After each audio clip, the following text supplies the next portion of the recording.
hang on. Oh, contoh 6 ya. Yang menghitung apa maksimum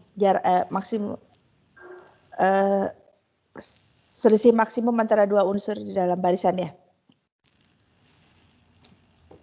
Pertama algoritma Ya. siapa tahu yang pertama itu.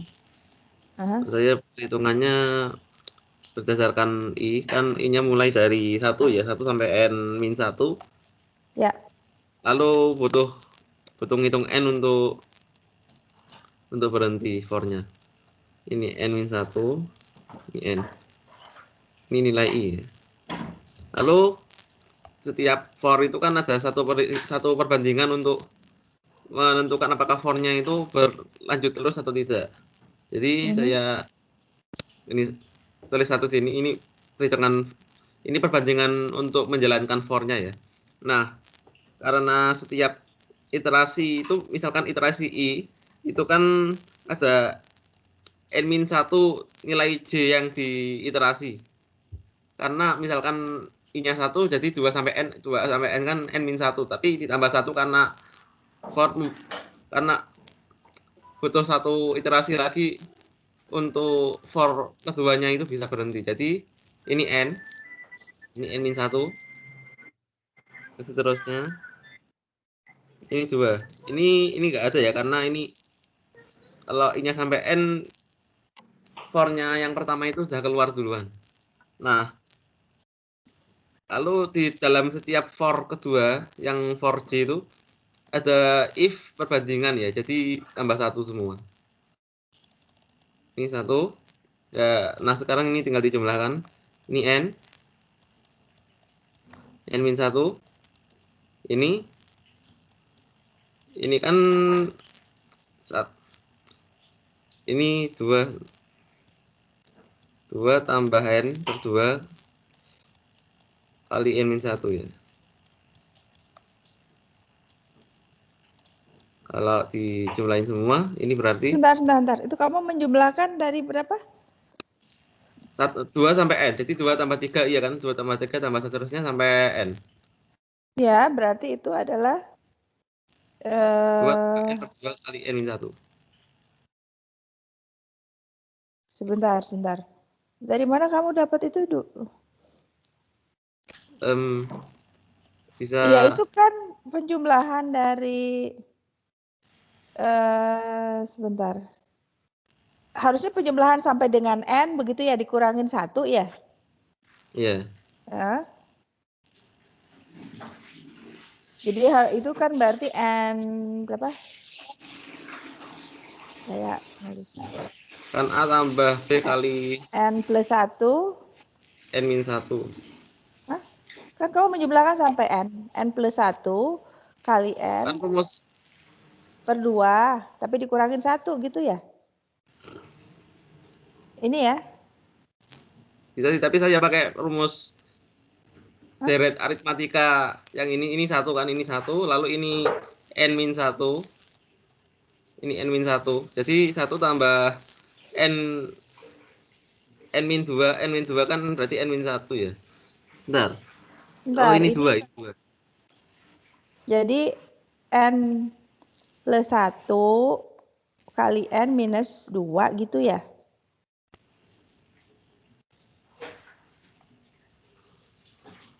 Kalau kamu jumlahkan itu? Atau Iya, jumlah mungkin dari 1 sampai dengan N itu adalah N plus 1 kali N per 2, begitu ya? Kamu kehilangan 1 suku yang pertama, jadi dikurangin 1 gitu. iya. Atau bisa gini. Ya. Ini dilanjutkan, ini setengah N ya, setengah N tapi ada 2N lagi, jadi 5 per 2N. Ini min 1, lalu min setengah, min 1 lagi berarti min 2. Apa min 1 Ini lagi? hasil Yang mana akhir. sih kamu? Jadi untuk suku N kuadrat koefisiennya jelas setengah ya. Untuk suku N, di sini koefisiennya 1 ditambah setengah di bagian sini. Totalnya 5 per 2. Lalu suku konstanta, ini min 1 berarti min 2.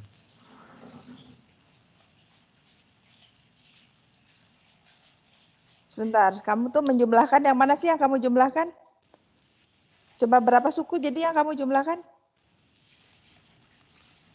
Mungkin saya bisa urai yang ini setengah N kuadrat plus setengah N. Bukan, saya lebih tertarik melihat ini nggak. Jadi kamu menjumlahkan mana saja yang kamu jumlahkan tadi?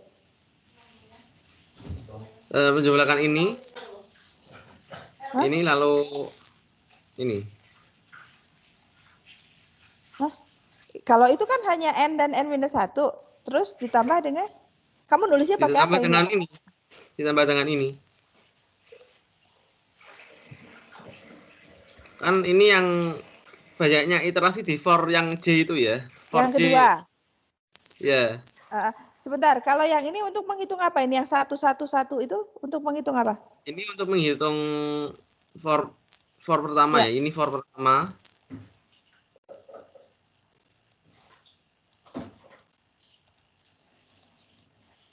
Terus yang pertama Ini ini? untuk if yang di dalam iterasi ini if AI min AJ.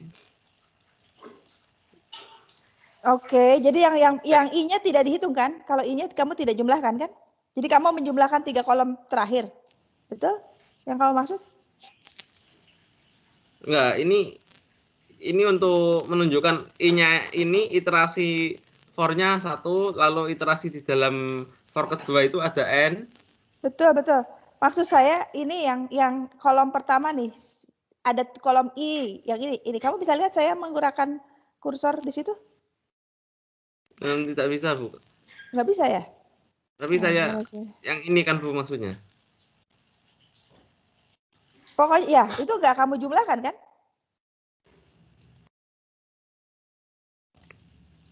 Tidak.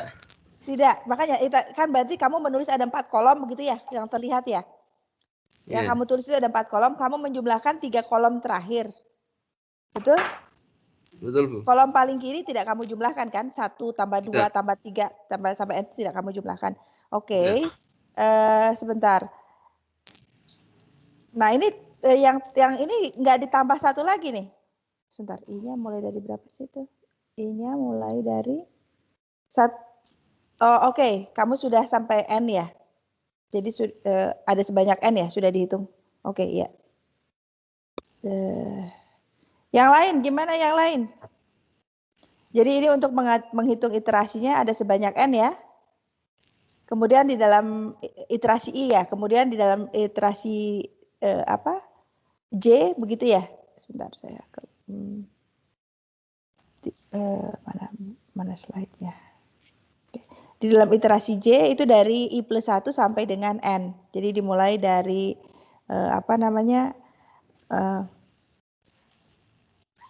2 sampai N begitu ya. Jadi N-1 terus nanti N-2 gitu ya.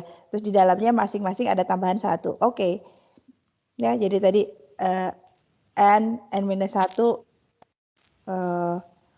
ya, ada 1 tapi yang terakhir tadi enggak ya. Kan yang terakhir tidak akan masuk ya. Kolom terakhir tadi berapa kamu menjumlahkannya? Yang terakhir ini kan berarti I sama dengan N ya. Ini sudah ada tambahan 1 di bawah sendiri. Tapi hanya yang for pertama ini. Jadi for badan dari for-nya itu tidak dieksekusi, makanya hanya 1 ini, nggak ditambah kolom berikutnya. Ya, makanya kalau yang ini juga sama. Kolom terakhir kan itu juga yang terakhirnya tidak dieksekusi ya mestinya. Iya, makanya ini nggak ada tulisannya 1 lagi.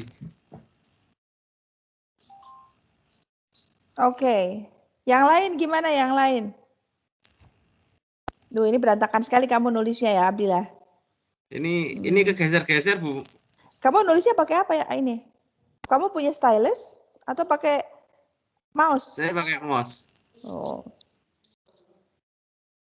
Dan nggak sengaja kegeser-geser, entah kenapa tulisannya. Oke, saya coba tuliskan ya. Saya coba tuliskan. Sebentar. Hang on. Sorry. Saya mau menggeser. Hang on.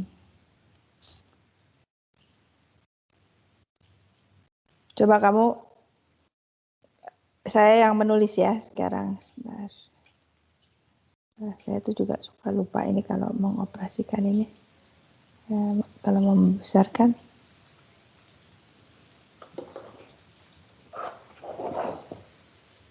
Ini besar atau kecil? Bentar. Ups. Oh, gede banget ya. Ntar di mana sih saya Permisi, Bu. bisa? Ya. Kalau saya ingin memberi pendapat tentang Ya, ya.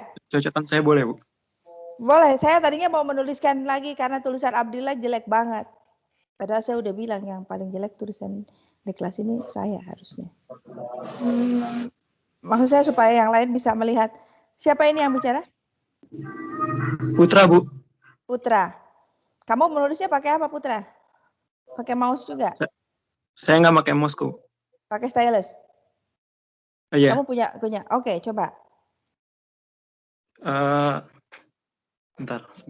Oke. Ini saya nulisnya di space yang agak beda ya, Bu. Iya, sebentar. Saya belum lihat. Kamu nulis? Kamu udah nulis? Belum, Bu. Coba. Ya, sekarang saya nulis ya, Bu. Ya maksudnya, ya coba nulis dulu. Oh, gede sekali. Ini gimana ngecilinnya? Di mata saya ini besar sekali. Ini kepencet, Bu, tadi. Ntar, gimana sih saya tuh belum bisa mengontrol ininya. Ntar, gimana ini caranya? Dismiss. Ini soalnya kadang-kadang kalau di sini suka kita nulis tapi tidak semua kayak menulis di bagian yang berbeda sehingga tidak saling lihat gitu ya. Iya, Bu, ini kalau mau terlihat semuanya harus di zoom out, Bu. Makanya saya bingung ini. Gimana sih menggerakkan ininya? Saya juga sulit. Oh, saya tidak bisa mengendalikan ini ada di mana kita. Tadi tulisannya si Abdillah di mana nih? Nah, ini kayaknya di atas ada sesuatu. Oke, ini siapa ini? Aduh, gede banget. Gimana sih cara ngecilinnya? Untuk saya ini terlalu gede. Jadi saya. Aduh, ini lumayan sulit, Bu, nulis di sini ternyata. Sebentar, saya kalau pakai jari bisa nggak mengecilkan? Nah, oke. Oops, saya akan memindahkan. Yang lain bisa lihat nggak? Saya ini dengan tidak sengaja memindahkan punya kamu nih. Apa, Bu? Saya hapus saja, Bu. Nah, sekarang saya sudah bisa lihat. Saya tulis ulang codingnya bentar ya, Bu, sedikit. J-nya 1 sampai N-1. I-nya. J-nya dari I+1 sampai dengan N ya. Terus ada satu iterasi di dalamnya. Ada satu perbandingan di dalamnya. Duh, ini kenapa? Ya, itu kalau kesentuh dia keluar. Kehapus sendiri, Bu. Yang lain bisa lihat nggak? Ini jangan-jangan cuma saya sama Putra ini yang lihat. Yang lain bisa lihat? Bisa, Bu? Dan itu yang lagi nulis for i itu bukan for iya. Oke. Oh iya, kelihatan.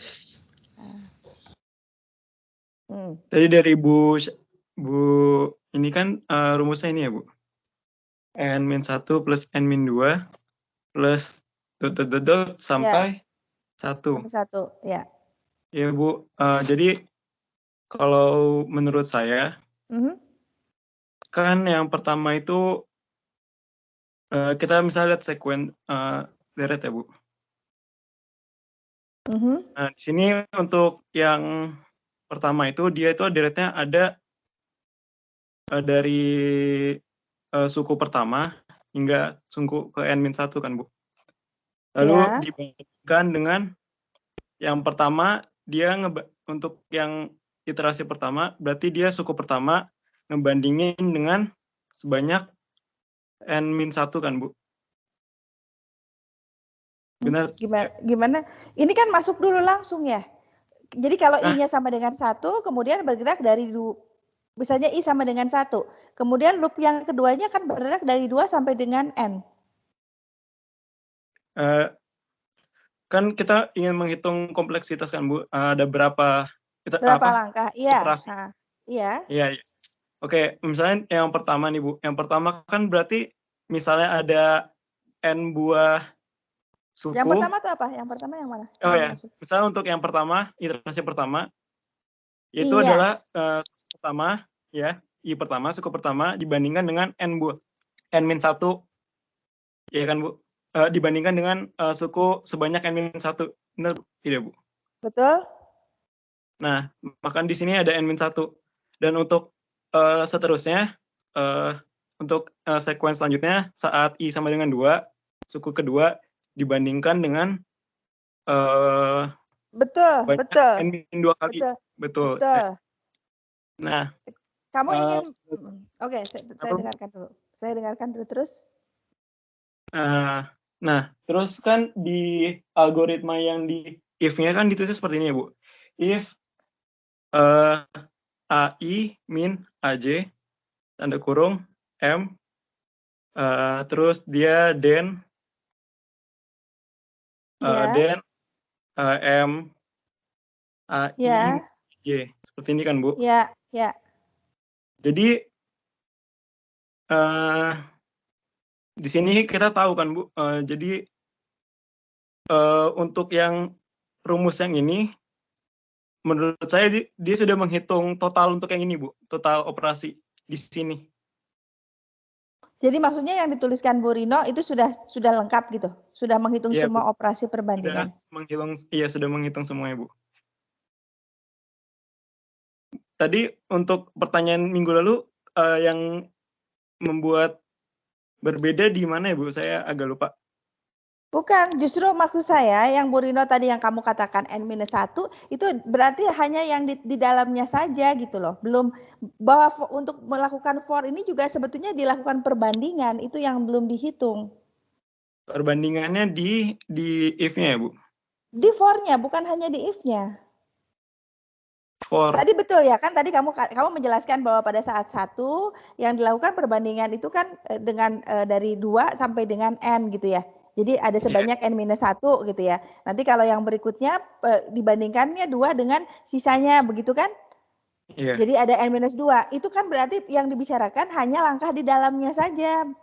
Padahal pada saat melakukan for itu ada perbandingan juga yang dilakukan. Untuk bisa masuk ke for itu sebetulnya dia membandingkan gitu. Itunya tidak dihitung, itu yang saya maksud. Mengapa saya katakan apa tadi? Sebentar. Punya Abdillah masih ada nggak di sini? Masih ada, Bu, di atas. Masih ada, Bu, tapi kacau, udah geser-geser banyak. Iya, saya bingung juga ini mengoperasikannya. Tapi menurut saya di sini dia udah saat misalnya for 1 dengan suku pertama dan suku kedua. Habis itu dia dibandingkan kan, Bu. Jadi dihitung, nah setelah dibandingkan itu baru dihitung 1. Terus selanjutnya 1 dan ketiga dan dihitung lagi sampai N-1. Jadi menurut saya ini sudah benar, Bu. Iya, ya, maksud saya ini menghitung yang di dalam. Paham nggak yang saya maksud? Di dalamnya Coba itu kita bandingkan dengan yang sebelumnya ya. Saya tutup dulu ini ya. Saya tutup. Hang on, stop presenting. Hang on. Kenapa saya jadi bingung? Oke, stop presenting. Kemudian saya mau kok nggak mau? Sebentar, dia masih nge-hang. Oke. Sekarang saya mau share. Sebentar. Saya sudah share ini belum? Tadi sempat muncul beberapa saat. Belum ya? Sebentar, kenapa sih ini? Kok jadi banyak banget window-nya? Bentar, bingung. Oke, bentar. Share content. Desktop. Sudah ya sekarang? Oke, saya mau bandingkan dengan yang sebelumnya. Sebentar, di mana ya contoh yang sebelumnya? Ini ya. Nah, ini maksud saya.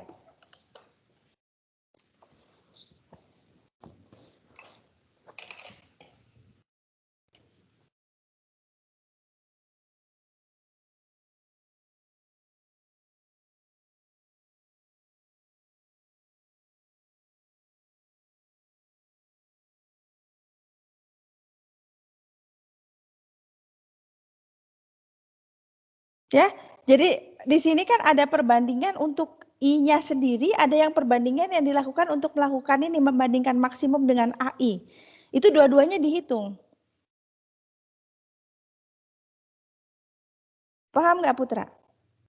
Pada contoh ini. Saya tidak kalian bisa lihat ya, cukup besar ya, saya tidak usah apa sih namanya? Slideshow kan. Putra mana Putra? Iya Bu. Ya, ini maksud saya bandingkan dengan di sini. Bagaimana cara menghitung ini? Sebentar saya baca dulu Bu, sekilas.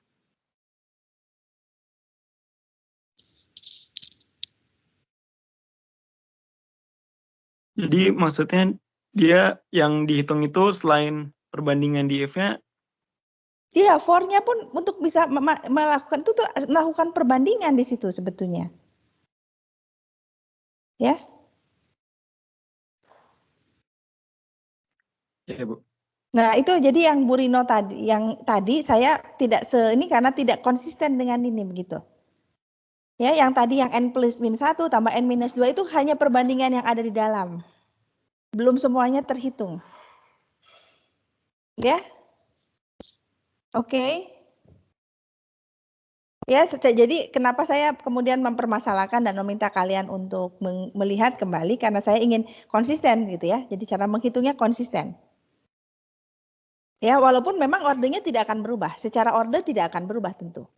Ya, jadi secara umum kan kalau satu loop ya kurang lebih kompleksitasnya order n begitu ya. Kalau ada dua loop n kuadrat begitu ya sebenarnya secara ininya. Tapi kalau kemudian ditanyakan berapa persisnya gitu ya operasi yang dilakukan, ya kemudian kita harus hitung secara lebih akurat begitu. Begitu yang saya maksud ya. Oke, saya mau ini ya, mau terus dulu ya. Nah, yang ini dulu kemarin, ini benar nggak? Saya minta kalian mengerjakan loh ya. Sekali lagi dengan detil.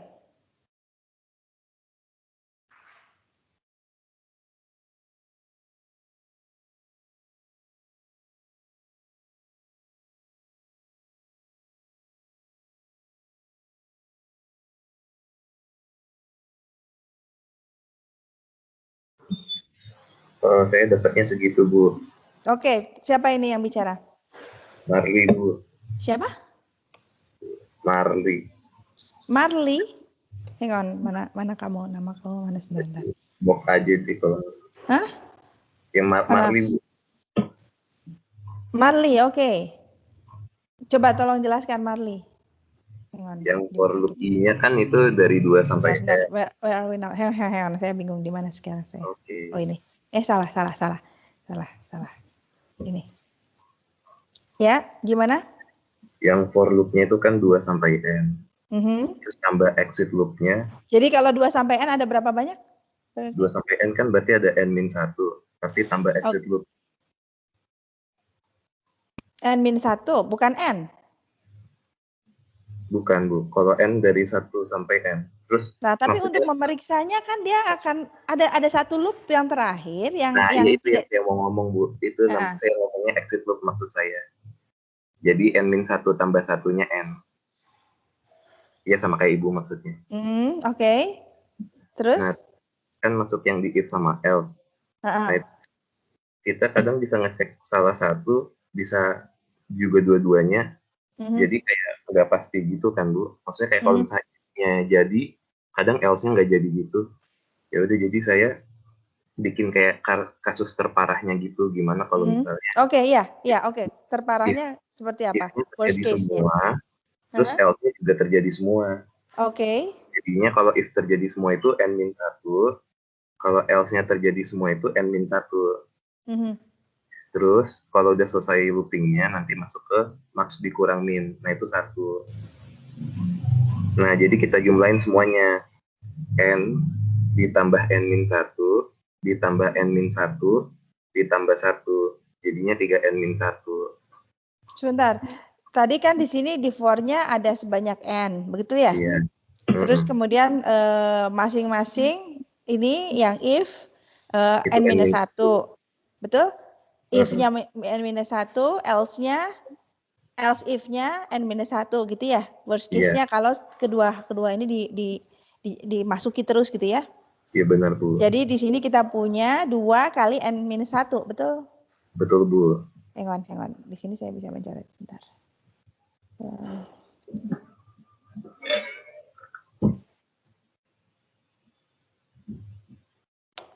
Mana dia? Oke. Hang on. Jadi di sini ada sebanyak n-1 gitu ya. Di sini sebanyak n-1. Di sini tadi sebanyak n, betul? Iya Bu. Terus ini Paling berarti 3n-2. Max dikurang minnya tambahin 1 Bu. Oke. Sebentar. Kenapa itu dihitung ya? Pengurangan dihitung nggak Bu? Enggak, berarti kalau begitu ini operasinya perbanding. Ya, oke, yes. Ya, jadi yang dilakukan adalah operasi perbandingan dengan ya, jadi penjumlahan, pengurangan, operasi aljabarnya dihitung ya? Iya Bu. Oke, setuju. Ya. Ya, jadi yang tidak dihitung hanya untuk menyimpan nilai ini ya? Ini iya, tidak kita hitung. Oke.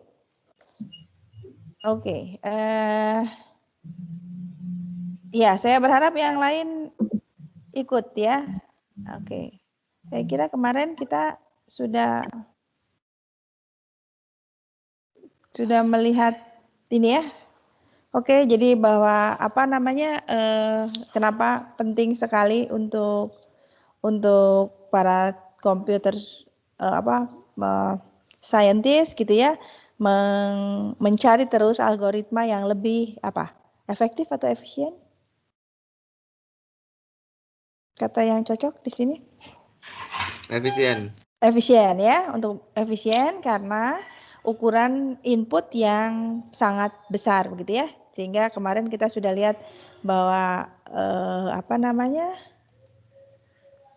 bubur ayam ya pagi-pagi.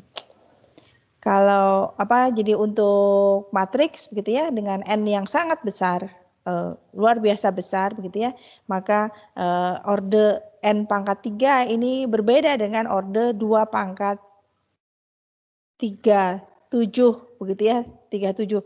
Jadi ini kalau kita lihat kan kemarin ya 2 digit pertama di belakang komanya sebetulnya sama. Ya, jadi ini yang masih dicoba diperbaiki, maka digit ke berapa? Ketiga, keempatnya begitu ya.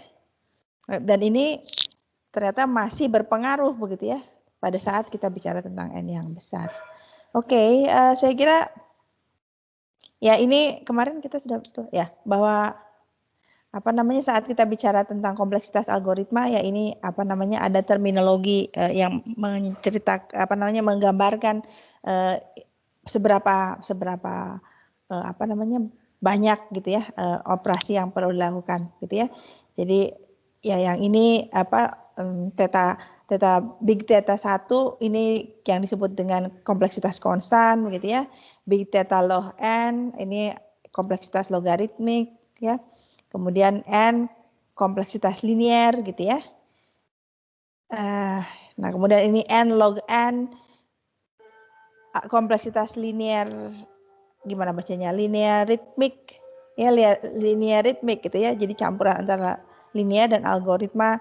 Kemudian kalau n pangkat b begitu ya, b-nya konstan, ini adalah kompleksitas polinom atau polinomial ya. Kemudian kalau n-nya muncul sebagai pangkat, ini fungsi eksponen begitu ya, jadi ini adalah kompleksitas eksponen. Dan kalau ini munculnya n faktorial, ya ini adalah kompleksitas faktorial ya. Jadi ini terminologinya.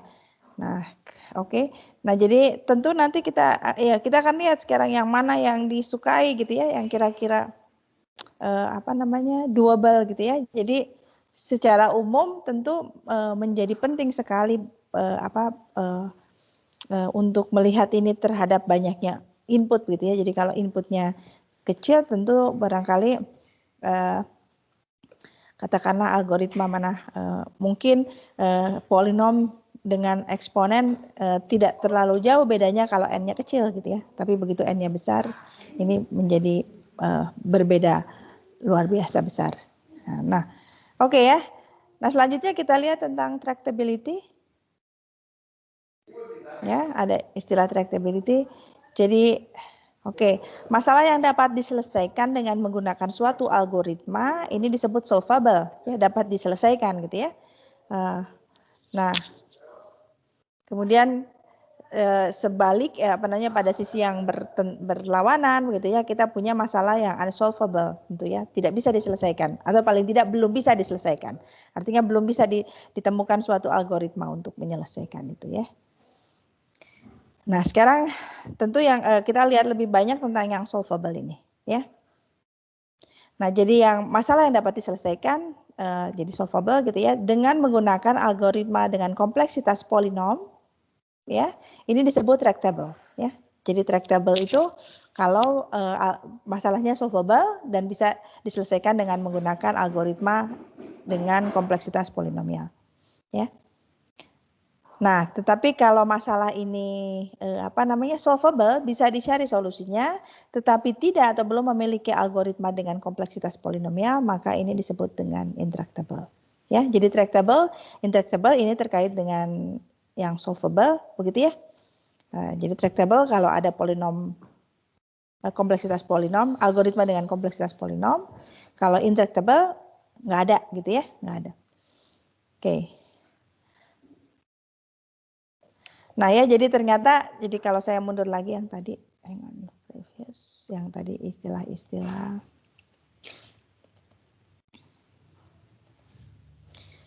Yang ini ya, jadi rupanya dari semua ini yang kita dipandang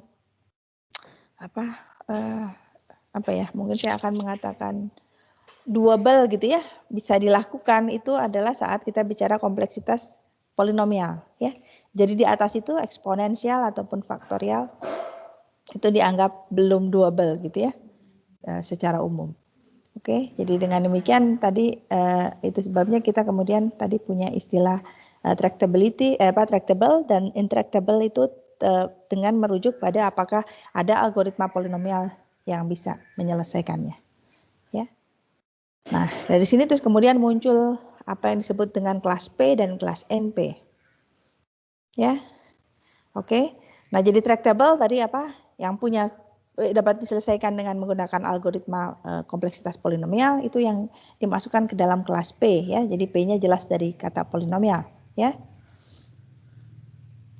Nah, tapi kemudian ada ini kelas lain yang disebut dengan NP ya, bukan non polinomial ya. NP itu non deterministic polinomial gitu ya. Jadi belum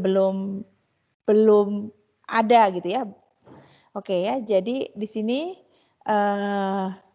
intractable ya. Jadi solusinya bukan algoritma yang diketahui bukan polinomial ya, tetapi sekiranya ada solusinya atau ada yang mengklaim saya punya solusi tentang masalah itu gitu ya.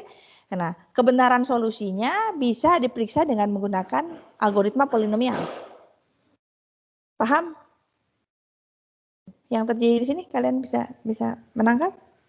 Ya, dan tadi kan intractable itu artinya tidak ada algoritma polinomial untuk menyelesaikan. Jadi algoritmanya berarti di atas polinomial gitu ya, eksponensial atau apa satu lagi tadi? Faktorial begitu ya. Itu besar sekali kan secara umum gitu ya terhadap input. Nah, tetapi seandainya ada orang yang mengklaim saya punya solusinya gitu ya untuk masalah ini. Jadi mestinya carilah sesuatu dari masalah yang intractable. Terus ada yang mengklaim ini loh solusinya, ya. Maka benar atau tidak solusi ini bisa diperiksa dengan menggunakan algoritma polinomial, ya. Nah, yang seperti inilah yang kita masukkan ke dalam kelompok NP, ya. Jadi contohnya di sini katanya algoritma untuk faktorisasi bilangan bulat, ya. Jadi menurut teorema fundamental aritmetik, setiap bilangan bulat itu kan bisa difaktorkan secara tunggal ke dalam faktor-faktor primanya, ya. secara apa namanya eksistensi itu sudah dijamin, pasti bisa. Nah, hanya saja begitu bilangannya besar, mencari faktor-faktor primanya ini bisa luar biasa susah gitu ya, karena ya itu tadi bilangan primanya aja susah untuk membuktikan bahwa dia prima begitu ya. Nah, jadi kalau mencari faktorisasinya begitu ya, itu algoritmanya belum ada yang polinomial ya secara umum. Nah, tetapi kalau kemudian ada orang yang mengatakan nih ada bilangan besar nih, saya tahu nih inilah faktorisasi primanya ya. Nah, klaim itu bisa diperiksa benar atau salahnya dengan menggunakan algoritma apa namanya polinomial ya. Nah, jadi dengan demikian kira-kira kalau digambarkan dalam diagram Venn seperti apa P dengan NP ini ya.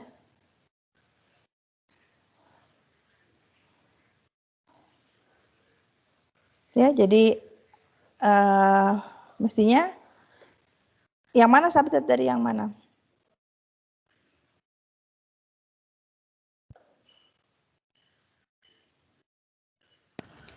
NP subset dari P, Bu. Yang mana yang lebih besar, NP atau P? Kalau beda yang lebih besar NP, karena kalau bisa diselesaikan dengan algoritma polinomial ya kan ya pasti bisa dicek dengan algoritma polinomial.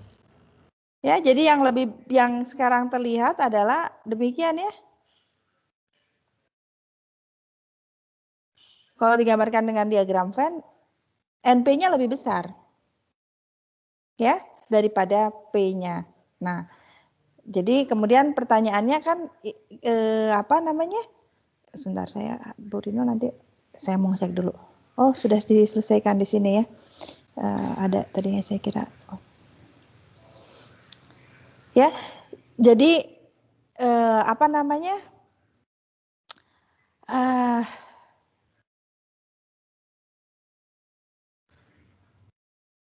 NP itu sekali lagi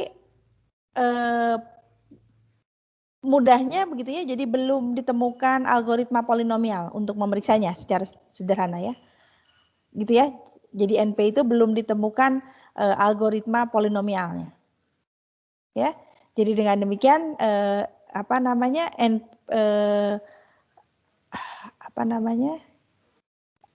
ya mungkin kalau kalian mau mengatakan kenapa nggak saling lepas begitu ya. Oke. Bagaimana saya mengatakannya? Sebentar. Ini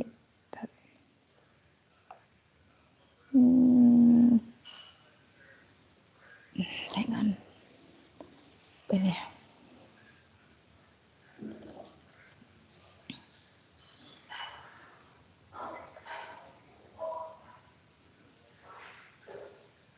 Ya. Apakah ada yang berpikir bahwa ini adalah saya kira nggak tahu. Saya ulang lagi ya. Ini kok menurut saya sih jelas. Ini maaf ini tulisan saya seperti biasa jelek ya. Jadi NP itu yang lebih luas gitu ya. Karena belum apa namanya belum ketahuan gitu ya, tapi ini sudah banyak sekali orang yang melakukan penelitian di sini gitu ya. Jadi berbagai masalah diskrit gitu ya, itu kemudian ya salah satunya ini algoritma algoritma faktorisasi bilangan bulat ya. Kemudian juga ada yang sangat klasik adalah kalau kita punya suatu logika matematik begitu ya yang kompleks ya. Kan kita tahu bahwa banyaknya kemungkinan itu akan sama dengan 2 pangkat banyaknya proposisi yang ada di dalam proposisi majemuk. Maksud saya kalau kita punya proposisi majemuk ya yang melibatkan banyak proposisi dengan operasi-operasi logika dengan operator logika begitu ya, maka banyaknya kemungkinan yang harus diperiksakan adalah 2 pangkat n begitu ya. Ya, dengan n-nya menunjukkan banyaknya proposisi ya. Kemarin kan kita biasanya hanya bicara tentang berapa Kalau P maka Q itu kan hanya ada 4 gitu ya. Tapi begitu ada P, ada Q, ada R misalnya yang terlibat, maka kita harus melihat tabel kebenarannya itu ada sebanyak berapa? 2/3 begitu ya. Jadi secara umum kalau kita punya proposisi majemuk dengan N proposisi yang terlibat, ya maka kita punya 2/N kemungkinan. Ya. Nah itu untuk memeriksa itu bisa dibayangkan kalau N-nya besar itu tentu menjadi eksponen begitu ya. Nah, jadi untuk memeriksa itu jadi untuk memeriksa masalah-masalah di dalam kombinatorik gitu ya, apakah ini bisa diselesaikan dengan suatu algoritma polinomial itu menjadi satu masalah yang sangat besar gitu ya. Itu menjadi topik penelitian yang luar biasa aktif begitu ya. Nah, jadi itu tadi ya, jadi kelompoknya ada yang disebut dengan NP gitu ya. Jadi kalau NP belum punya solusi polinomial belum punya algoritma polinomial, tetapi kalau ada yang mengklaim solusinya bisa diperiksa kebenarannya dengan menggunakan algoritma polinomial. Ya. Oke, saya tinggalkan untuk kalian karena Bu Rina tidak menuliskan. Ya sudahlah, saya tinggalkan saja ya. Kalian boleh search tentang NP complete dengan NP hard ya. Apa itu? Kelas dalam NP ada yang disebut dengan NP complete.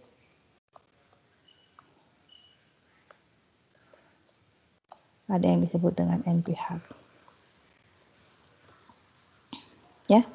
Ini coba kalian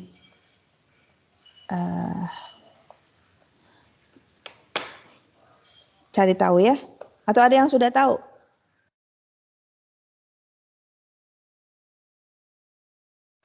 Ya. Jadi ini pertanyaan mengapa apakah P sama dengan NP gitu ya. Jadi apakah pada akhirnya semua yang ada di luar ini akan masuk ke dalam P gitu ya.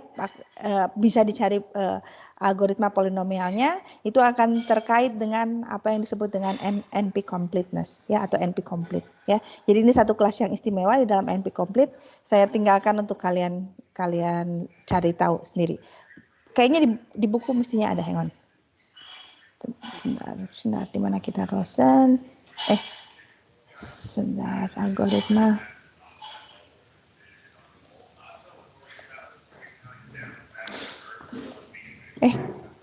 Terlalu cepat. Ya, saya kira ada di sini ya. Ya, NP complete ada ya penjelasannya di situ. Saya tinggalkan untuk kalian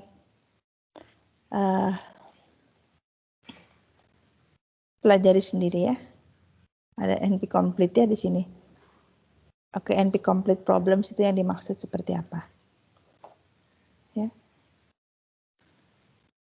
Oke, saya kira kita sudah selesai membahas bab 3. Oke, untuk pemanasan seperti biasa kita sebentar, saya mau tutup dulu. Kita main-main dulu sama siapa namanya? Bobcat, hang on.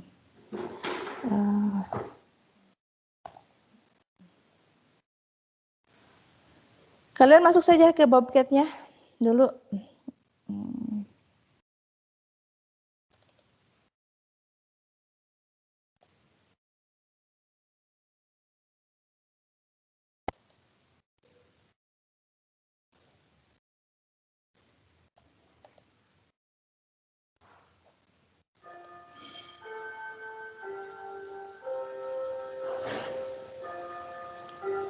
Sudah terlihat?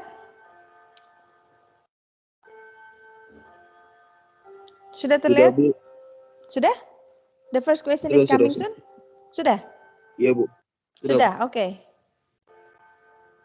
Oke, silakan dikerjakan.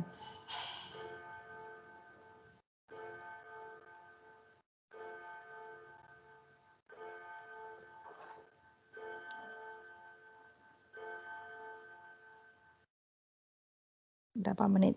5 menit? Saya kira kalau yang keduanya sih mudah ya. Yang keduanya mudah.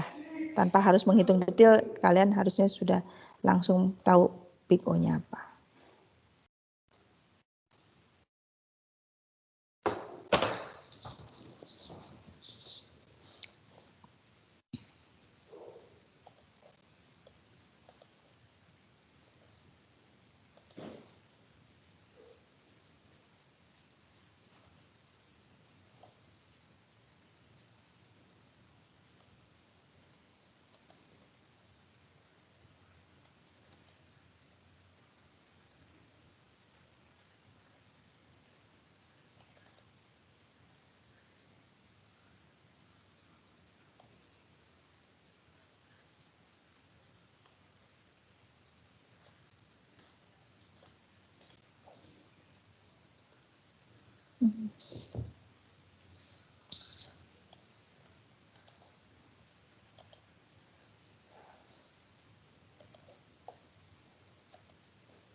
5.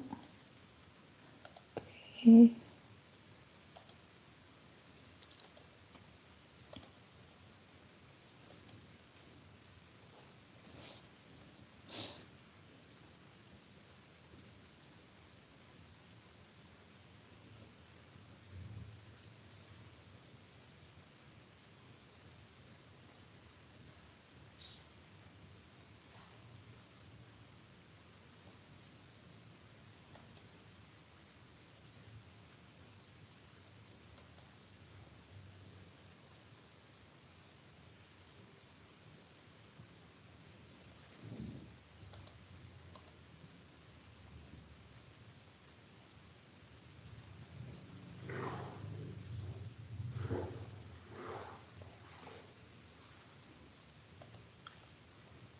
Sama dengan 7.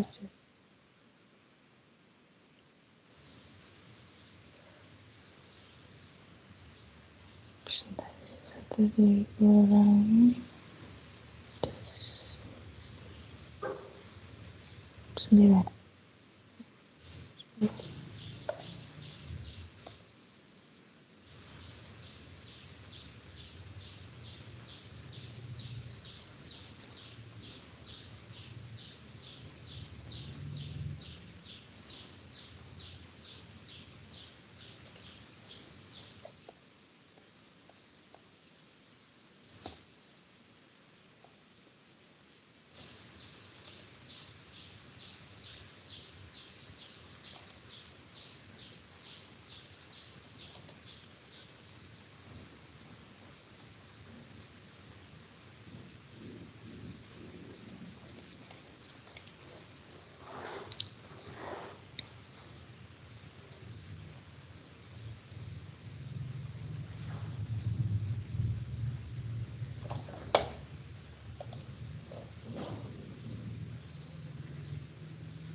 Coba sudah berapa banyak yang selesai mengerjakan? Oke, saya tambah sedikit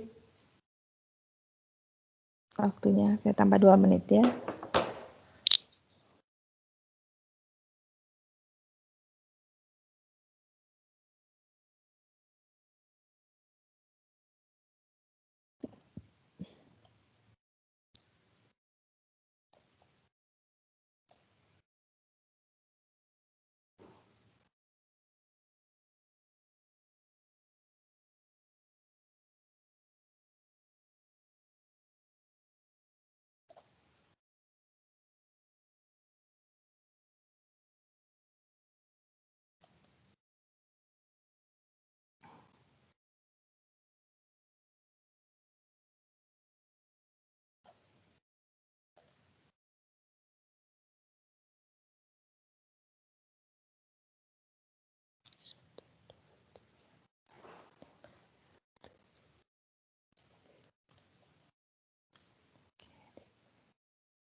Oke, saya kira kita akhiri saja ya.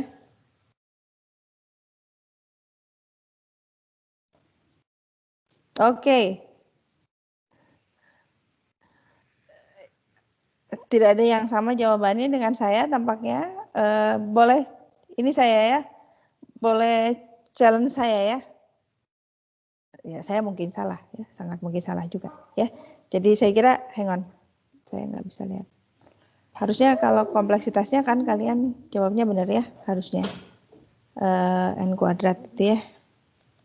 Cuma nanti tinggal, oh saya kok, oh iya ya, ya, oh oke.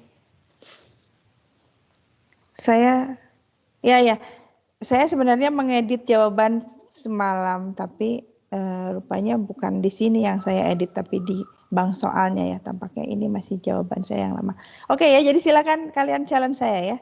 Berapa untuk bagian pertama ya? Saya kira kalau yang keduanya sudah jelas ya. Ini n kuadrat mestinya ya. Oke, ya. Dengan demikian kita sudah menyelesaikan bab 3 ya. Jadi, sebentar saya tutup dulu.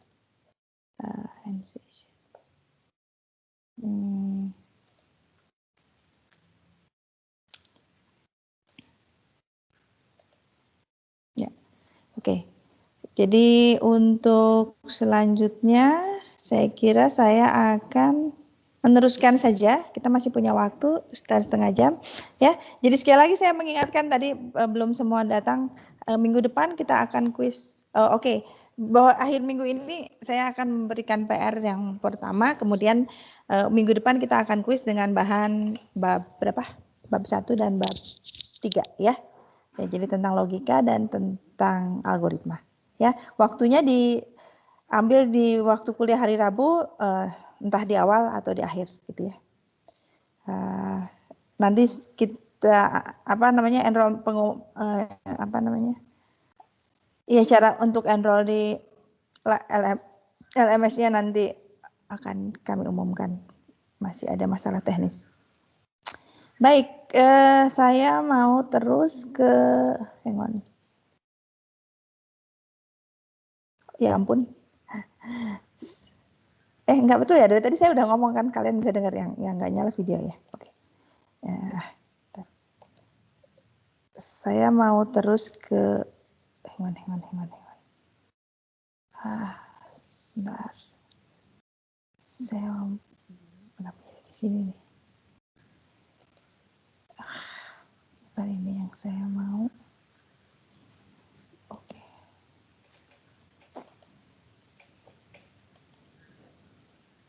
Saya mau melanjutkan ke bisa ya. Dari yang hitam itu tadi. Ada titik 3 sama lingkaran di sebelah kiri bawah. Di sini? Maksudnya? Ya Bu, yang di bawah putih ada gambar titik 3 lingkaran. Titik 3 lingkaran, saya masih belum bisa lihat titik 3 di bagian mana?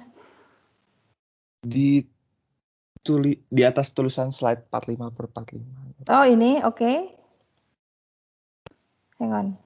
Aduh, ini saya ditanya, ya sudah keep dulu. Saya kan tadinya ingin, oke, sekarang kamu nanti ngajarin saya belakangan ya. Dan kita masuk dulu. Saya mau. Nah, saya ingin sebentar. Mudah-mudahan ini seperti yang saya harapkan. Enggak, ini bukan yang saya harapkan. Saya ingin full di sini. Gimana caranya? Supaya saya bisa mengoperasikan yang di bawah ini pakai tombol-tombol yang di bawah. Kalau kemarin Bu, saya kemarin coba mungkin Ibu bisa ke taskbar kalau misalnya Ibu mau nampilin yang kemarin. Sekarang gimana caranya supaya saya full dulu ini? Oh, klik kanan. Ibu bisa klik kanan. Terus di show presenter view, Bu. Show presenter view. Iya. Ini kan kelihatan, Bu. Ibu kemarin saya coba harusnya hilang, tapi kurang tahu. Iya, di titik 3 itu, Bu. Terus apa? Ada hide, Bu, buat nyembunyiinnya. Nah, ini maksud saya nggak ingin melihat yang di bawah ini. Oke, Jadi benar-benar penuh karena tempat mengoperasikan yang mudah itu kan ada di bawah. Iya, Bu. Saya tidak harus klik kanan gitu ya. Kalau ini kan jadi harus nyari dulu gitu ya. Pointer option gitu. Nah, kalau yang oke lah. Jadi kayak saya tuh masih suka bingung kenapa tiba-tiba bisa ke sini gitu ya. Padahal saya inginnya full, tapi kalau saya full, saya bisa menghilangkannya dengan masuk ke customer, ke apa? Presenter view gitu ya. Tapi ya. Oke, nanti kamu kasih tahu saya ya kalau kamu sudah tahu caranya. Oke, Bu. Oke, kita ini saya headset saya kok copot satu. Nggak begitu dengar. Oke, sebentar. Ya. Jadi kita masuk ke bab berikutnya tentang induksi dan rekursi ya. Oke, jadi ini kita mulai dengan induksi dulu gitu ya. Di sini misalnya kita punya observasi mau menjumlahkan n bilangan ganjil positif pertama ya. Jadi kalau n-nya 1 ya berarti kita menjumlahkan 1, tapi kalau n-nya 2 berarti kita menjumlahkan 1 plus 3, 2 ganjil pertama. Jumlahnya 4. N-nya 3 jumlahnya 9 ya. N-nya 4 jumlahnya 16 ya. N-nya 5 jumlahnya 25 begitu ya. Nah, dari sini saya kira kita kemudian bisa punya dugaan berapa banyaknya jumlah bilangan atau berapakah jumlah n bilangan ganjil positif pertama.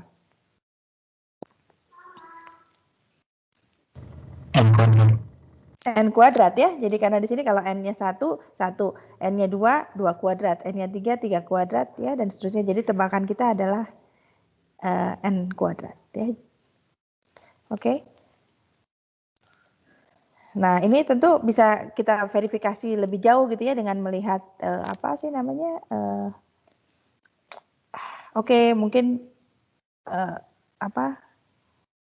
Berapa? 6 begitu ya. Nah, jadi nanti kalau kemudian kita sudah yakin oke, ini n kuadrat gitu ya. Bagaimana cara membuktikan secara formal ya? Tentu tidak mungkin dengan cara ini Bu, saya sudah mendaftarkan sampai dengan n-nya 1 juta dan betul jawabnya adalah n kuadrat gitu ya. Jadi itu tentu bukan cara menjawab orang matematik ya. Contoh walaupun ada sebanyak sekali itu bukan jadi bukti gitu ya. Jadi kalau bukti harus bersifat secara umum ya. Nah, jadi di sinilah kita akan pakai bukti dengan bukti induksi matematik ya. Saya kira saya cek dulu waktu dengan Pak Bara dan siapa kemarin Pak Iwan ya yang mengajar Dasmat. Iya, Pak Iwan. Ya, kalian sudah belajar juga tentang tentang induksi tentunya. Sudah? Ya, oke. Jadi saya bisa lebih cepat dong ya. Oke. Ya, jadi ini saya berarti refresh kalian ya. Oke, jadi di sini yang digunakan esensinya adalah modus ponen gitu ya. Jadi kalau P kemudian kita punya P dan juga P maka Q, maka kesimpulannya Q begitu ya.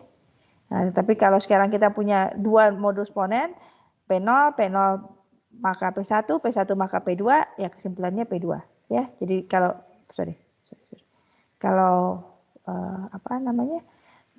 punya 3 ya nanti mengikuti saja gitu ya, P0 P1 P1 P2 P2 P3 berarti ya kesimpulannya P3. Demikian ya. Jadi di sini seperti kita naik tangga gitu ya. Jadi kalau bisa sudah langkah 3 ya nanti melakukan hal yang sama kita sampai ke langkah 4. Melakukan hal yang sama kita sampai ke langkah 5 dan seterusnya gitu ya. Nah, jadi di sini untuk induksi ini katanya bisa digambarkan juga dengan seperti kita punya domino begitu ya. Tapi hingga banyaknya domino yang disusun berdiri begitu ya. Oke. Jadi kita biasa bilang efek domino begitu ya. Jadi gara-gara satu nanti semua ikut hancur gitu ya, efek domino. Ya, jadi di sini bayangkan bahwa misalnya domino pertama jatuh gitu ya. Jadi yang paling ujung gitu ya. Ujung jatuh menimpa sebelahnya begitu ya. Oke. Jadi nanti kalau domino pertama jatuh, domino kedua akan jatuh gitu ya. Oke, domino kedua jatuh menimpa domino ketiga. Oke, dan seterusnya gitu ya. Jadi jika domino pertama jatuh ya. Nah, terus kemudian kita punya bahwa kalau domino ke n jatuh, maka domino ke n plus 1 yang sebelahnya juga akan jatuh gitu ya, ketimpa. Ya. Nah, kesimpulannya apa? ya semua akan jatuh kalau begitu. Ya, oke. Ya, jadi inilah saya kira esensi dari bukti dari dari induksi. Ya, oke. Yang kita akan lakukan demikian ya. Oke ya. Ya, jadi basisnya gitu ya, langkah awalnya itu menunjukkan bahwa domino pertama tadi jatuh gitu ya. Nah, kemudian di sini kita punya hipotesis induksinya mengatakan kalau n jatuh, maka n plus 1 juga akan jatuh ya. Dan ini akan berlaku untuk setiap n ya. Kalau n jatuh, n plus 1 juga jatuh. Maka akibatnya kalau dua hal ini dipenuhi, maka untuk semua n dari mulai 0 sampai dengan seterusnya ini akan jatuh semua, ya. Oke. Oke, jadi Jadi induksi matematik ini adalah teknik pembuktian ya. Oke, jadi teknik pembuktian yang sangat penting gitu ya. Tentu nanti ada cirinya pada situasi seperti apa kita bisa menggunakan metode induksi atau metode bukti dengan menggunakan induksi gitu ya. Oke, ya saya kira bukan hanya ya di sini bahwa dipergunakan secara luas pada objek diskrit benar ya, tapi lebih umum lagi sebenarnya pada bidang berbagai bidang, mungkin saya akan mengatakan semua bidang matematik itu punya tempat di mana bukti dengan induksi ini dibutuhkan ya. Nah, yang penting di sini adalah bahwa induksi ini bukan cara untuk mendapatkan hasilnya, begitu ya. Jadi induksi itu adalah cara untuk membuktikan secara formal. Ya, jadi kalau tadi contohnya kita membuktikan kita mau tahu berapa jumlah n bilangan bilangan ganjil pertama, begitu ya.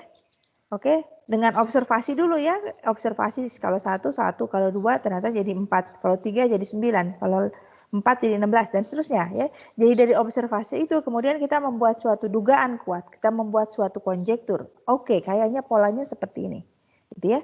Nah, bagaimana membuktikan konjekturnya atau bagaimana membuktikan dugaannya? Disitulah induksinya berperan. Ya, jadi bukan untuk mendapatkan n kuadratnya sendiri ya. N kuadratnya tadi didapat dari observasi. Observasi yang cukup banyak, cukup matang untuk kemudian membuat satu dugaan kuat. Oke, jumlahnya adalah n kuadrat. Ya, oke. Nah, tapi kemudian membuktikan secara formal, oke, itulah tempat untuk induksi, gitu ya. Ya, jadi ini Jadi seperti tadi di efek domino gitu ya, dimulai dengan domino pertamanya jatuh gitu ya. Oke. Kemudian nanti kalau n jatuh, n plus 1 juga jatuh gitu ya. Oke. Nah, jadi inilah cara untuk membuktikan suatu sifat dengan menggunakan induksi matematik ya. Jadi di sini kita misalnya punya proposisi Pn. Jadi proposisi yang bergantung dari n. N-nya bilangan bulat positif ya. Jadi apakah PN ini benar? Jadi kalau kita mau membuktikan bahwa proposisi PN ini benar untuk setiap n bilangan bulat positif, ya, dengan menggunakan induksi, inilah caranya, ya. Jadi ada 3 langkah. Yang pertama langkah basis, gitu ya. Jadi langkah basis adalah menunjukkan bahwa yang pertama, posisi pertamanya P1-nya benar, ya. Tunjukkan bahwa P1 benar. Ini basisnya, ya. Kemudian yang kedua, angka induktifnya adalah menunjukkan bahwa implikasi ini benar. Ya. PK benar mengakibatkan PK plus 1 benar. Untuk setiap K. Ya. Oke, jadi kita tunjukkan ini. Bahwa implikasi ini benar. Ya. Jadi kalau 2 langkah ini dipenuhi, basisnya benar. Ya. Kemudian langkah induksinya benar. Gitu ya. Maka kesimpulannya apa? Bahwa PN ini benar untuk setiap N. Ya. N yang mana? Ya N yang di tempat kita melakukan induksi 1 dan seterusnya, berarti N bilangan bulat positif gitu ya, atau bilangan asli. Bentar. Kenapa ini? Oke.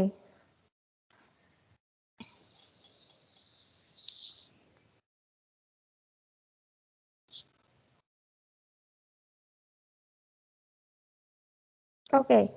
Ya, jadi kita akan lihat ya bahwa memang bukti gitu ya, bahwa cara membuktikan dengan induksi seperti demikian tuh memang sah gitu ya, memang valid gitu membuktikan dengan induksi seperti tadi ya. Jadi ada langkah basis, ada langkah induktif, ada ya 2 langkah itu saya kira. Kemudian menyimpulkan bahwa benar untuk semua n ya. Kita akan tunjukkan bahwa cara seperti itu memang benar ya. Nah, ini adalah dengan menggunakan sifat terurut dengan baik ya. Oke, jadi di sini kita mulai dengan suatu aksioma. Jadi kalau aksioma artinya sesuatu yang kita terima kebenarannya ya. Definisi lah begitu ya. Anggap seperti definisi gitu ya, aksioma. Oke. Jadi well ordering property atau sifat terurut dengan baik itu mengatakan bahwa setiap himpunan bilangan bulat positif yang tidak kosong ya. Jadi himpunan bilangan bulat positif yang tidak kosong selalu memiliki unsur terkecil. Betul nggak? Setiap kali mengambil himpunan bilangan bulat positif yang tidak kosong, pasti ada unsur terkecilnya.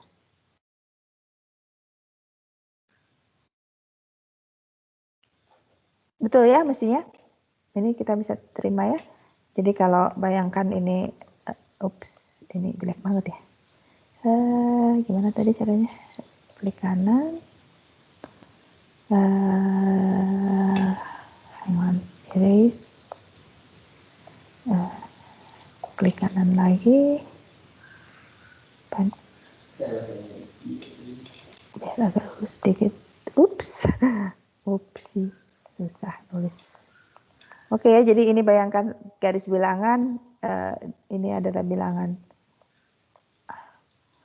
bulat positif begitu ya. Jadi setiap kali kita mengambil subset tidak kosong, ambil begitu ya, pasti kita akan menemukan yang paling kecil yang ada di paling kiri gitu ya. Ya, jadi ini benar ya, well ordering property ini kita terima ya dengan baik karena sesuai dengan intuisi kita, memang benar ya. Himpunan tak kosong dari bilangan bulat positif ya, selalu punya unsur terkecil ya. Oke ya, jadi kita akan tunjukkan bahwa induksi matematik ini suatu teknik pembuktian yang valid gitu ya. Oke, jadi di sini tadi teknik induksinya mengatakan apa? Ada 2 langkah utama, yaitu langkah basis.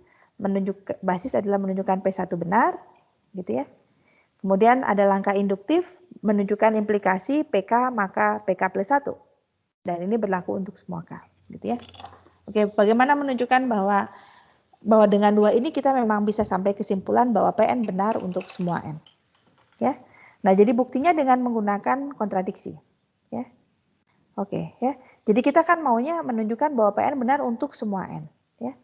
Kalau kontradiksi berarti kita menyangkal ini. Apa sangkalannya? PN benar untuk semua N? Apa negasinya atau sangkalannya?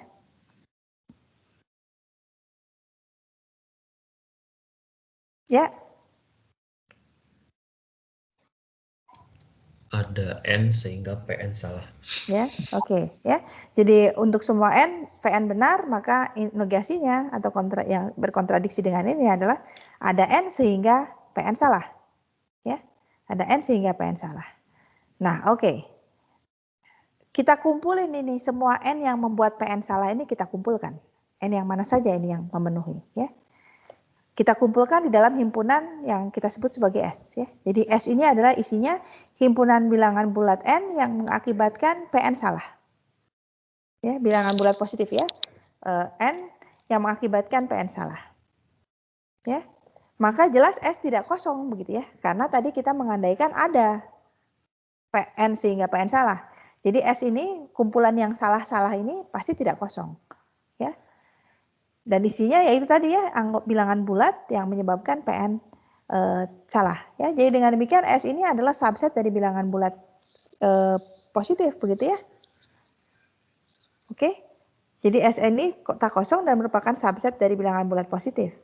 Maka menurut well ordering property, S harus punya unsur terkecil. Yang salah-salah ini harus punya unsur terkecil. Kita sebut saja sebagai M, unsur terkecilnya. Ya. Nah, berapa M ini yang terkecil di dalam S ini yang salah-salah? Sudah pasti M ini bukan 1 gitu ya. Mengapa bukan 1? Karena satunya diberikan benar, sudah ditunjukkan benar. Jadi M-nya ini bukan 1, ya. Berarti M-nya lebih besar dari 1, ya. Jadi 2 atau sedikitnya 2 gitu ya. Jadi M yang terkecil di dalam S ini pasti bukan 1, berarti sedikitnya 2. Akibatnya kalau M-nya sedikitnya 2, M-1 ya masih juga bilangan bulat positif begitu ya. Oke, M-1 jelas lebih kecil dari M, ya. Dan karena M tadi yang terkecil di dalam S, maka tentu M-1 bukan anggota S ya. Karena M-nya yang paling kecil. Ya. Jadi M-1 bukan anggota S. Kalau bukan anggota S artinya apa? Berarti di M-1 P ini benar sifatnya, ya. Karena tadi M-1-nya bukan anggota S. Ya. Oke, jadi PM-1 benar. Nah, tapi kita tadi punya tambahan lagi sifat di sini bahwa kalau PK benar akan mengakibatkan PK plus 1 benar juga, dan ini berlaku untuk semua K. Ya, jadi akibatnya kalau kita punya PM-1 benar, ini akan mengakibatkan PM juga benar, gitu ya, menurut sifat ini. Ya, oke, jadi kita dapat suatu kontradiksi. Di sini PM-nya benar, padahal tadi M itu diambil di anggota S yang salah, yang isinya salah, gitu ya. Oke, jadi kita dapatkan suatu kontradiksi. Jadi yang mana yang bikin masalah gitu ya? Oke, kesalahannya adalah mengandaikan ada bilangan bulat positif sehingga PN salah. Ini yang bikin gara-gara. Jadi apa yang seharusnya terjadi? Ini seharusnya terjadi adalah PN benar untuk setiap N. Ya. Jadi dengan demikian kita baru saja menunjukkan bahwa induksi ini adalah suatu teknik pembuktian yang valid ya. Jadi kalau kita punya langkah basis, kemudian kita punya implikasi ini, PK maka PK plus 1 berlaku, ya maka kita bisa simpulkan ini. Ya. Ada pertanyaan sampai di sini?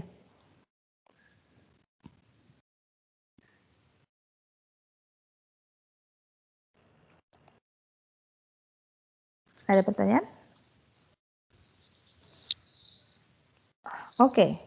Kalau nggak ada, kita akan coba buktikan atau kita gunakan induksi untuk contoh tadi pertama ya, bahwa jumlah dari N bilangan ganjil positif pertama adalah N kuadrat ya.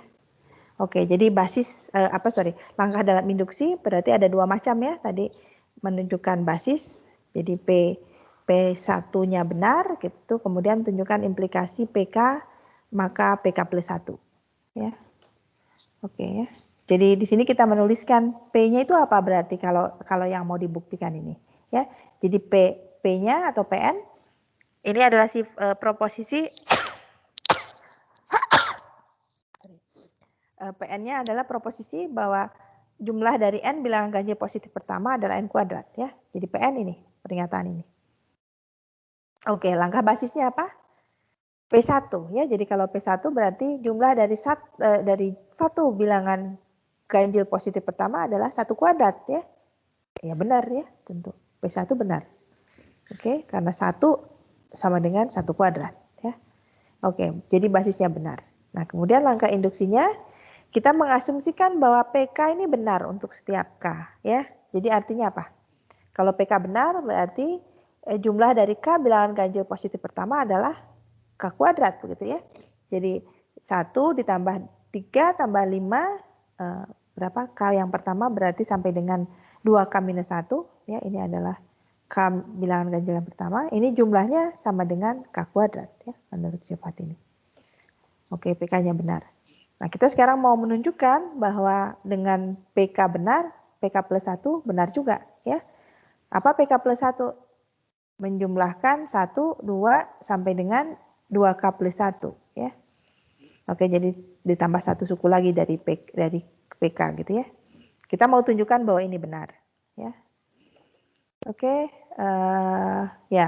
Kita manfaatkan induksinya tadi ya, premis ini bahwa 1 sampai dengan 2K plus 1 ini sama dengan K kuadrat gitu ya. Kemudian tinggal ditambah suku terakhir 2K plus 1. Jadi K kuadrat plus 2K plus 1 dan ini tentu tidak lain adalah K plus 1 kuadrat. Ya. Jadi dengan demikian kita baru saja menunjukkan bahwa ternyata dengan PK benar kita bisa menunjukkan PK plus 1 juga benar ya. Jadi PK mengakibatkan PK plus 1. Ya. Jadi langkah induktifnya ternyata bisa ditunjukkan. Apa kesimpulannya? Ya, kesimpulannya berarti PN benar untuk semua N bilangan bulat positif ya, atau jumlah dari N bilangan bulat positif pertama adalah N kuadrat. Ya, jadi pertanyaan. Oke, jadi apa? Saya mau lihat dulu waktu saya. Masih ada. Oke.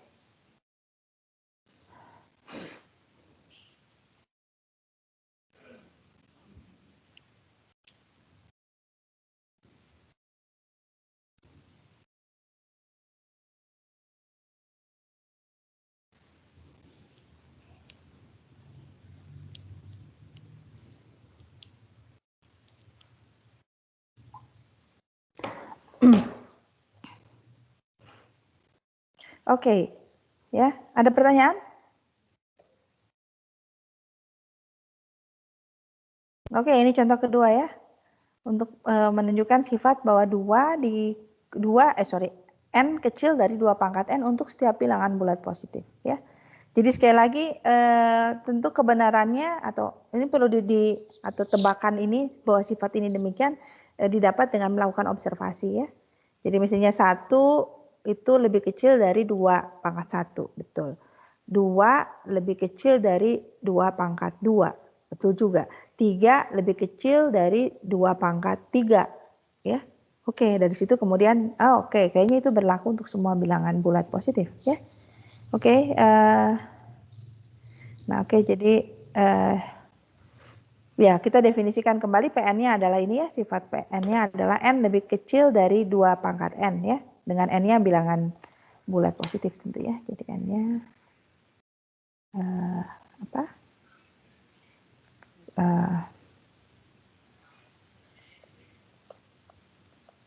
saya tuliskan, tambahkan saja. Oke, ya basisnya apa? Ya basisnya kita buktikan kebenaran di N sama dengan 1, jelas gitu ya, benar. Kemudian langkah induktifnya kita mengasumsikan PK benar untuk semua K ya. Jadi apa artinya PK benar? Berarti K kecil dari 2 pangkat K ya. Nah, kita akan tunjukkan bahwa PK plus 1 benar ya. Ini PK plus 1. Ini yang mau kita tunjukkan bahwa K plus 1 kecil dari 2 pangkat K plus 1 ya. Oke, jadi kita memanfaatkan asumsi bahwa PK benar. Bahwa K kecil dari 2 pangkat K begitu ya. Akibatnya K plus 1 tentu akan kecil dari 2 pangkat K plus 1 ya. Kedua ruas ditambah 1 ya. Nah, tapi terus kemudian kita memanfaatkan bahwa 1 ini akan lebih kecil dari 2 pangkat K gitu ya. Untuk ya sebenarnya ini berlakunya bisa strict sebetulnya ya, tapi nggak apa-apa. Tentu boleh pakai sama dengan ya. Jadi 1 lebih kecil sama dengan 2 pangkat K gitu ya secara umum. Ya, akibatnya kita punya K plus 1 akan kecil dari 2 pangkat K plus 1 ya. Oke. Jadi kita baru tunjukkan bahwa dengan memanfaatkan premis ini bahwa PK benar, kita bisa mendapatkan PK plus 1 benar ya. Jadi implikasi PK maka PK plus 1-nya terbukti. Jadi konklusinya apa? Ya sifat PN ini benar untuk setiap N bilangan bulat positif. Ya.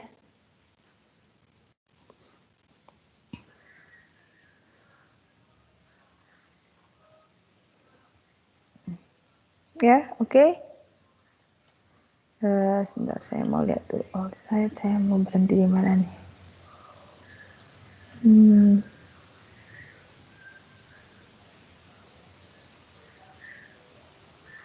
Oke.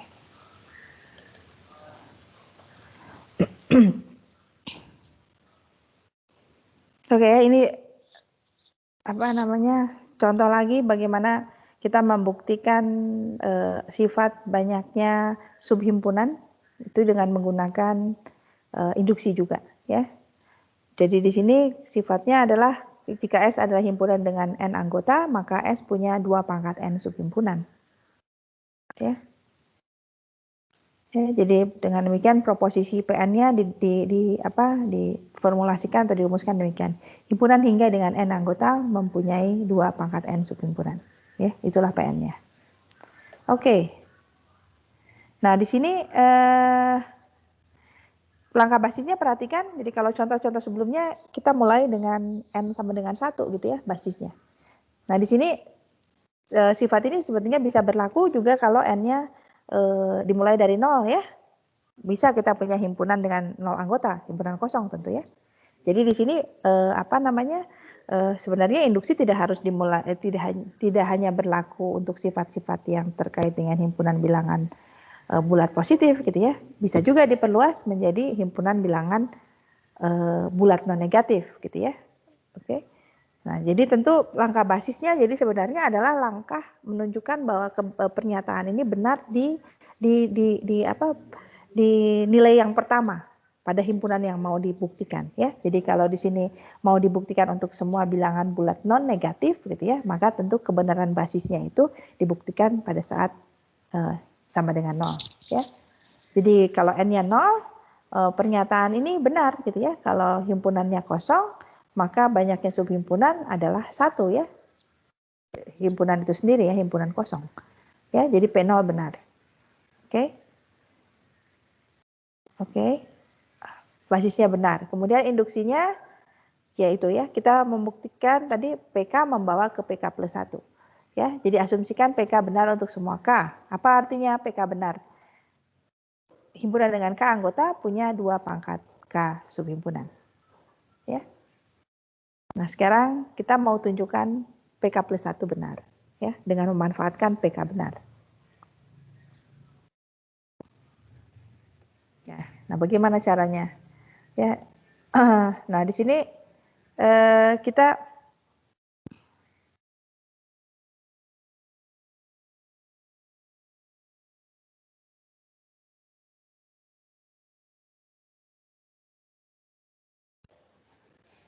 Oke, coba saya. Ya, jadi kita di sini misalnya melihat T ini adalah himpunan dengan K plus 1 anggota ya. Jadi tetap ada di kepala kita dalam langkah mau menunjukkan PK benar membawa kita pada PK plus 1 benar ya. Jadi di sini kita mulai dengan observasi kita punya himpunan dengan K plus 1 anggota ya. Maka tentu himpunan T ini bisa ditulis sebagai S gabung A ya, sebentar. Dengan A-nya oke ya, jadi bisa dituliskan S ini sebagai S gabung himpunan A gitu ya. Oke.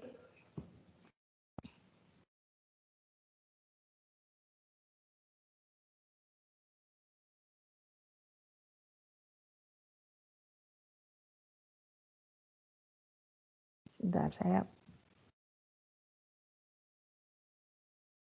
Oke. Ya. Jadi di sini kita mau melihat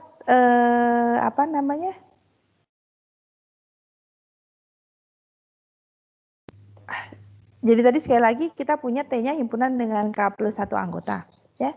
Kemudian S ini bisa ditulis sebagai S gabung himpunan A begitu ya.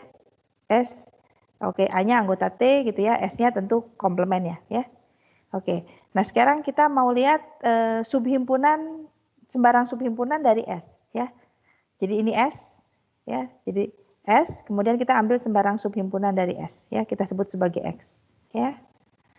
Maka dari sini kita akan dapatkan 2 subhimpunan dari T ya, yaitu yang mana? Yaitu himpunan X dan himpunan X gabung A ya. X dan X gabung A tentu subset dari T ya.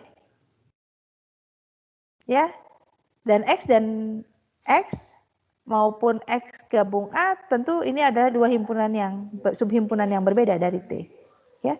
Jadi kita membangun subhimpunan dari T dengan cara melihat subhimpunan dari S ya. Oke.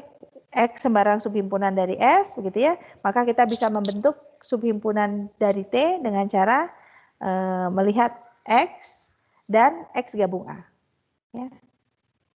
Oke.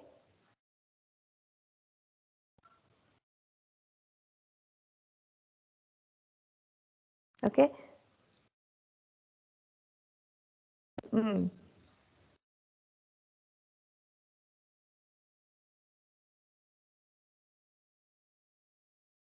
Ya, jadi dengan demikian setiap kali saya mau bagaimana mengatakannya?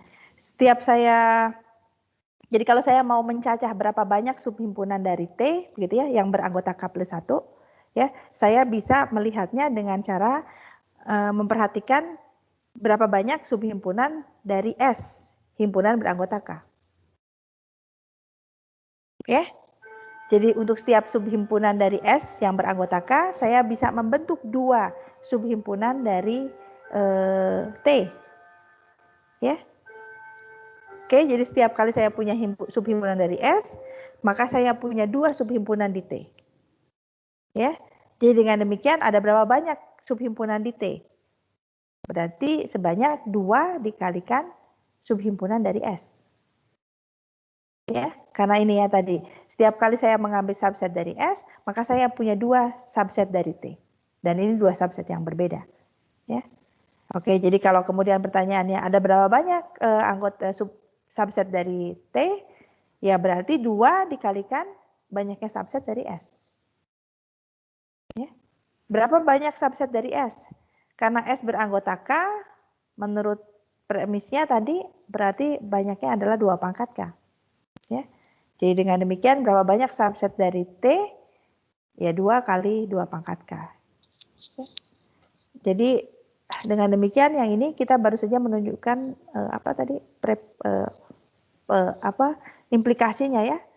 Kebenaran PK benar maka PK+1 benar. Ya. Oke. Jadi dengan demikian kita menunjukkan bahwa benar himpunan dengan N anggota akan punya 2 pangkat N subhimpunan. Ya, oke. Saya kira ini waktunya. Saya kira saya berhenti di sini saja.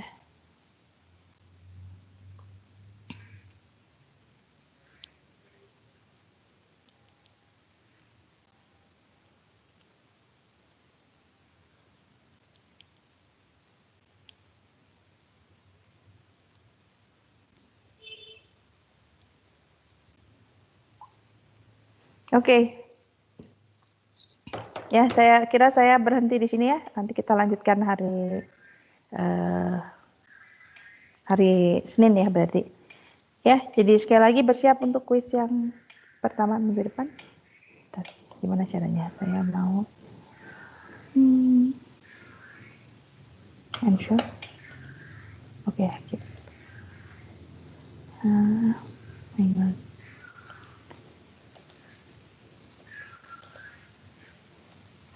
Sebentar.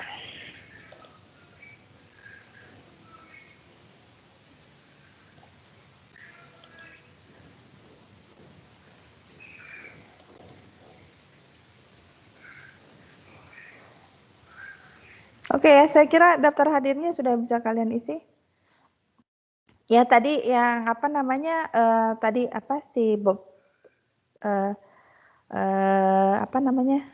Bright Bobcat begitu ya. Kalau kalian tidak sepakat dengan jawaban saya, sangat mungkin salah, saya sendiri merasa itu kayaknya bukan hasil revisi saya. Saya kayaknya salah memperbaiki. Oke, kalian boleh itu tuliskan di web di Teams ya, dengan detail tentu ya, bukan cuma klaim ya. Tuliskan foto saja ya, bagaimana perhitungannya untuk mendapatkan banyaknya operasi yang dibutuhkan di dalam algoritma tadi. Ya. Oke ya, ada pertanyaan?